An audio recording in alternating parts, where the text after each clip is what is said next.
You play with them balls like it's FIFA. Hit or miss, I guess they never miss, huh? You got Hammaga assalomu alaykum o'rtoqlar. Men ismim Abdulaziz. Ko'pchilik tanigan ovoz egasi, demak meni ko'p darslarim tarqab ketib qolgan va shu darsliklarni o'rganib ham foydaga chiqib, biz o'zimizni qidirib, yo'q qilib yurgan odamlar, obunachilar, hammanglarga assalomu alaykum. Demak, bundan keyin sifatli kontentlar bilan sizlarga ko'proq strategiyalarni o'rgatishlik maqsadida, ya'ni mana bu tarqalib ketishlik emas, ya'ni o'zimiz sizlarga videolarni chiqarib, sifatli videolarni olib boramiz.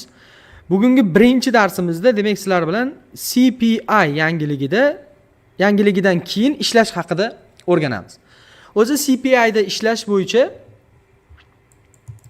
bizda ancha-muncha CPI lar o'tkazdirgan bo'lsak, tajribadan kelib chiqib, deyarli 99% o'xshab beradi. Chunki CPI yangiligini hisob-kitob qilishda boshqa yangiliklardan ko'ra juda ham osonroq.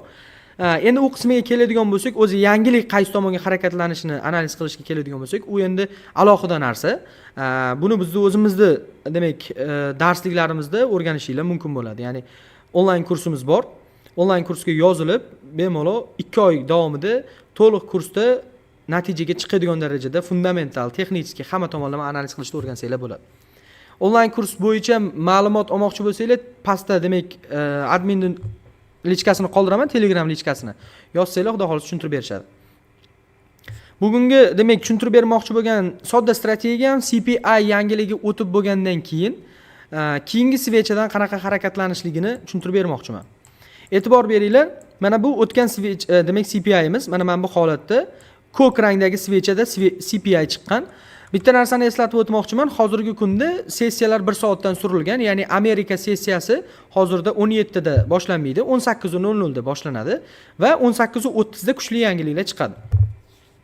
Bilamizki, oldingi yozgi sessiyada 17:00 da Amerika kirib kelsa, 17:30 da esa bizda kuchli yangiliklar kutib olardi. Endi mana shu qishki sessiyada non-farm bo'ladimi, CPI mi, PPI mi, FOMS kechik payt chiqadi-yu. Xullas hamma yangiliklar, mashhur yangiliklar endi bundan keyin 17:30 emas, 18:30 da sizlarni kutib oladi.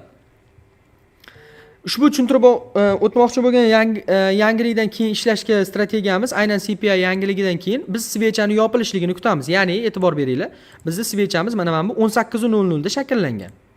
Mana bu holatda 18:00 da deylik yangi 1 soatlik svecha ochilgan va 1 soatlik svechani yopilishligini kutamiz. Agarda u mana shunday ko'k rangda yopilsa yoki yashil rangda o'suvchi shamcha bo'lib yopilsa, CPI ya'ni yuqoriga harakatlanib yopilsa, biz yangi svecha, ya'ni 1 soatlik time frame'dagi 19:00 dagi svechadan bitimimizni bironta kuchliroq sabab bilan albatta sellga ochishligimiz mumkin bo'ladi.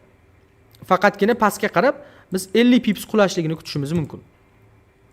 Ko'p yangiliklardan beri ushbu strategiya yaxshilab kelyapti. Agarda yuqoriroqqa harakatlansa ham bu yerda bironta sabab bilan kirib olsanglar bo'ladi. Biz masalan mana bu holatda maksimumdan minimumga Fibonacci tortish orqali 0.618 zonamiz bor. O'sha 618 zonadan sell bitimini ochdik. O'zi yangilikda sellga kirganimiz uchun bundan tashqari qo'shimcha sifatida kirdik. Bu yerdan demak pastga qarab 50 pips qulagandan keyin mana bu bitimlarni yopib qo'yasiz. Bu bitimlarni esa mana bu CPI ga qanaqangi ideyangiz bo'lsa, oxirigacha kutmoqchi bo'lsangiz, oxirigacha ushlab turishingiz mumkin bo'ladi.